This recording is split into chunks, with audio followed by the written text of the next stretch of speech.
Hey, Brian. Hello, Jessica. How are you? Amazing. Oh, though that's good. Yes, it is. I actually didn't think you were going to say that. I gotta keep you on your toes. So does that mean you're having a good day? Yes, I'm having a good day. Good, because just last week you were not. No, last week I was. You got to speak up. Last week I had a lot of fatigue and I was exhausted and tired.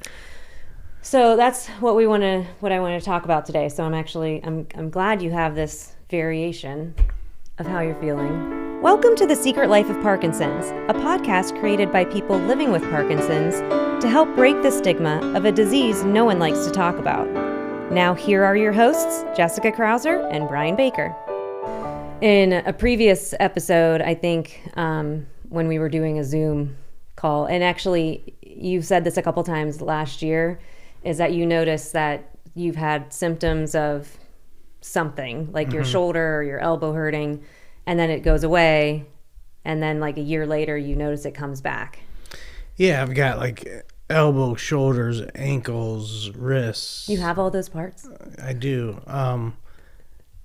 Even things like shuffling my feet. Like in the mornings, I have more tendency to shuffle my feet, and like all the time, or does it come and go? That's pretty consistent, but by the afternoon, I'm not shuffling my feet anymore. Yeah, but I think the question really but what I think what you're talking about is more of like I'll get pain in my elbow. Yeah. And it'll be there for maybe a week, 2 weeks, something like that. Then it'll go away for a couple weeks, and then maybe it'll pop back up. And shoulder does the same thing. Sleep sometimes. So not only is this disease like a snowflake, but symptoms are like that too. Did you ever ask the doctor about it? No, I'm sure I have at one point in time. I don't remember. Actually, I never really experienced it until just this year and this is why I think the conversation really started, because my elbow pain started earlier in 2023, so last year, and then I had it for a while, and like some days it would be worse than others, and now that I increased my medication, I don't notice it anymore. Right. Very rarely will I, but yeah, mine started when I started noticing it when I first started taking amantadine. Like I started getting pain in my elbow. I thought that maybe the amantadine was causing that, but even after I stopped taking the amantadine, I still had problems with my pain with my elbows. And I've talked to there's a good number of people in the gym that have that thing, the same thing, pain in the elbow, pain in the shoulder. That kind of some days it's there, some days it's not. So I was looking up online, and it does say, it is normal for Parkinson's symptoms to fluctuate, but it all depends on each individual and the treatments that they're on. So it could be medication related, or it just could be disease related. Because and we have some people that are running to orthopedic doctors and stuff like that because their shoulders and elbows and stuff like that hurting so much. But I think personally, I believe it's just the Parkinson's it's causing. Yeah, honestly, like did we talk about my shoulder last time or one time before? I think so. So I actually got a massage this morning, which was amazing, and I never do it, and I wish I could do it more often. But she stretched my arm up like all the way, like, and it feels still so weird, and I can tell she could feel something. And then when she did my other arm, it was like so easy. So it's just like making sure you're constantly moving those parts, and like even though it doesn't, don't do it if it doesn't feel that good, but just keep moving it, because I do feel that it is getting looser. Yeah. See, and the way it was explained to me is, Melissa might know more about this than I do, but it's the body telling the brain that part of the body needs more dopamine sent to it. And then if you don't keep moving it, that's when we start getting more rigid and more stiff, because we're not saying, hey, send this shoulder dopamine. So it's like like a receptor. Correct. I wonder if we can like have an injection site. I feel it here. Yeah. Injection. CRISPR. Is that That's the one that goes in to cuts out the deep bad DNA and puts in the new good stuff. That'd be nice. It would be nice. Did you ever did you feel like a fluctuation with non-motor symptoms? Like, let's talk about poop. Did you ever have constipation issues? No, I never have. I haven't either. And I feel bad for those that do, because I know I've heard. Well, sense of smell. I still have my sense of smell. I do too. Now it's not as strong as it used to be, but it's not. Did you ever lose it? Not completely. Have you ever heard of anybody losing it and then getting it back? Yeah, it's COVID. Well, no, I know COVID, but like No, anybody with PD? Not that I know of.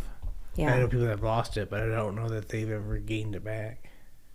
I feel like somebody at the gym, or no, I think they lost it for good. But yeah, I mean, I wonder if like constipation is, I mean, obviously if it clears up because you're doing something to help it, but I wonder if like sense of smell or taste or whatever else those other Once again, it's probably the different types of Parkinson's that they're looking into.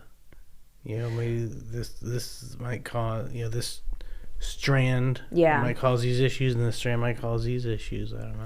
I'd be interested too to see like, is it different, or is it just something that young onset patients recognize because we have it for so long, versus if you get it in your in your 70s or 80s, it just kind of all keeps going. And it could be. I don't know. Yeah. Good question for Dr. Patel. Yeah, no, it really is. Actually, it does say the early onset of the condition can lead to a person living with the condition longer, may lead to greater fluctuations over time.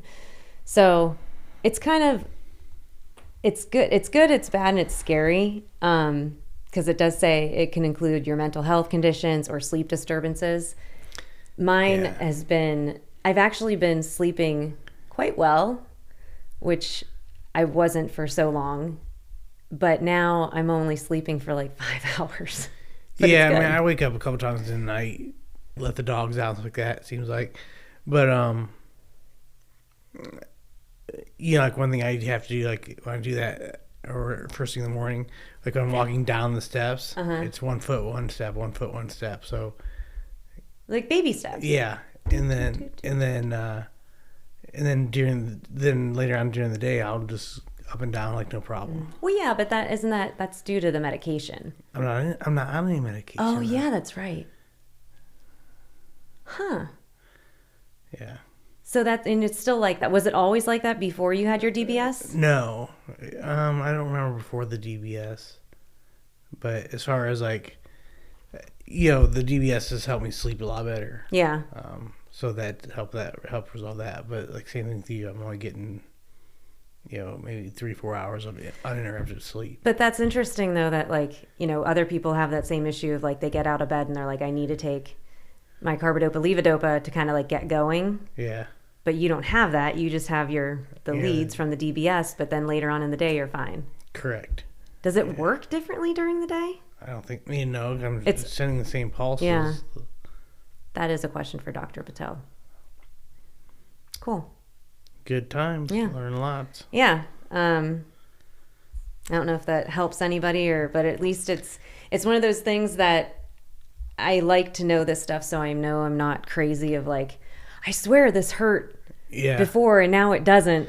Yeah. And now it's back. A lot of joint pain. So like I said, I've had problems with my ankles, I've had problems with my shoulder, and I've had problems with my elbow. All three of them having severe pain. And then, like I said, they'll be there for a week or two and then be gone. Mm-hmm. So. Yeah. And again, is it medication related or diet change or any environment? Everything's in the environment. So, okay. Lots of questions. Yeah. Do I do a last 30 seconds? Sure. I will. You can. In our last 30 seconds, I'll leave you with this. Every PD patient is different, obviously, and we've said that before. But just know that your symptoms, whether they're physical or non-motor, motor or non-motor symptoms, they may fluctuate, or they're going to fluctuate throughout the time of your disease journey. So just anticipate the unexpected. I think that's a great way to end. Don't panic. Don't panic. Don't fret. It's a weird disease. And just live life. Live life to the fullest. Thanks for tuning in.